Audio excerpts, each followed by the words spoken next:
Dans les studios de RCF Reims-Ardennes, on a le plaisir de recevoir Aymeric Aignaux. Bonjour Aymeric. Bonjour Alexis. Et vous mettez, Aymeric, des petits podcasts de sons, de pastilles que l'on peut appeler, qui s'intitulent Bravo Génie. Est-ce que vous pouvez nous présenter cette idée? Bravo Génie, ça vient d'où? Alors, Bravo Génie, à la base, c'est un petit clin d'œil personnel déjà à ma nièce, dont je suis très proche, qui trouvait parfois que j'étais pas trop vif d'esprit. Alors, c'était un petit taquet, on va dire, qu'elle me mettait gentiment, bien sûr, lorsque je finissais simplement par comprendre une petite chose, en étant un peu plus loin à la détente, on va le dire comme ça, elle me disait pas Bravo Génie. Et je me suis dit que la formule était plutôt sympathique et marrante, et pourquoi du coup ne pas la garder pour titrer ce podcast-là, mais cette fois pour parler des vrais génies, les grands inventeurs, on y reviendra, qui ont fait finalement un petit peu avancer l'histoire. Des grands inventeurs, parfois contre le gré, bon gré mal gré, Ouais. comme on dit. Pour l'instant, il y a 11 épisodes ou 12 épisodes qui sont mis en ligne. Oui, il y a une saison que j'ai fait démarrer au milieu de l'année, c'est-à-dire au début de l'année civile en janvier. L'idée, c'est d'arriver autour de 13-14, de finir la saison classique, arriver jusqu'aux vacances estivales, et puis après repartir pour une saison 2 avec peut-être un nouveau format, mais en tout cas dans le même esprit. C'est ce que vous disiez, c'est-à-dire des inventions un peu notamment arrivées par hasard. C'est ce qu'on appelle par sérendipité. C'est le fameux mot qui effraie un petit peu comme ça, mais qui Que en réalité... vous nous faites découvrir d'ailleurs dans une de vos chroniques. Dans le teaser, justement, dans le premier épisode, pour voir un petit peu de quoi il s'agit, c'est un petit peu la base. Après, voilà, on construit des histoires autour de, non pas de ce mot-là, mais autour de ce principe-là de découverte par hasard, plus ou moins forcée ou plus ou moins cherchée à l'origine. Mais l'idée, quoi qu'il arrive, c'est de découvrir une nouvelle invention ou un nouveau lieu, parce qu'une découverte fait aussi partie d'une invention à chaque épisode.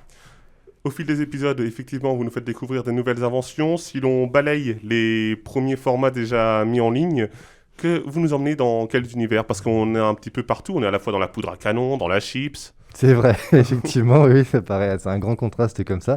Alors, le premier épisode, j'ai essayé d'être finalement un peu logique, c'est-à-dire de rendre hommage au peut-être plus grand des inventeurs, à savoir Christophe Colomb, qui a découvert l'Amérique. Je pense que c'est faire un détour de 10 000 km et de découvrir un continent. On peut considérer que c'est une belle invention, en tout cas une belle grande découverte.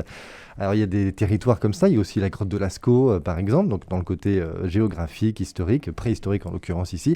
Mais la chips, vous le disiez, l'histoire d'un Américain qui reprochait à un client, qui était un cuistot, qui reprochait à un client de ne pas avoir réussi, de l'engueuler, plutôt de l'enguirlander, pardon pour le mot, parce que ses frites de l'époque, qui étaient très fameuses, n'étaient pas assez fines. Du coup, piqué au vif, ce cuistot a coupé très très fin ses pommes de terre, très très fines, et voilà que le client a finalement adoré, alors qu'à la base c'était pour le contrarier, et les chips se sont nées comme ça après. Donc vous me parliez des chips à l'instant, il y a plein d'autres petites thématiques que je fais. Alors là, à l'exemple, je parle aussi de la montgolfière, ça c'est une invention en plus purement française, qui vient tout simplement des frères Montgolfier. Une des dernières qui a été mise en date, c'est Hiram Bingham, qui est un monsieur qui a découvert, un peu par hasard aussi, le Machu Picchu, là-bas, en tout cas la cité Inca sur le Machu Picchu, alors qu'il cherchait tout simplement une autre ville ancienne.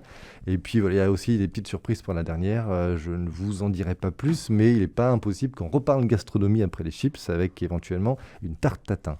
Vous nous en dites pas plus, mais malgré tout, on a envie d'en découvrir davantage, Aymeric Aignaux. Alors, où on vous retrouve? Sur quelle plateforme? Alors, en essayant de balayer le plus large possible, il y a évidemment les plateformes que l'on peut utiliser au quotidien. Si on peut les citer ici, c'est Apple Podcast, Spotify, Deezer et Google Podcast. Ce sont les 4 les plus célèbres, entre guillemets, en tout cas du moins les plus utilisés.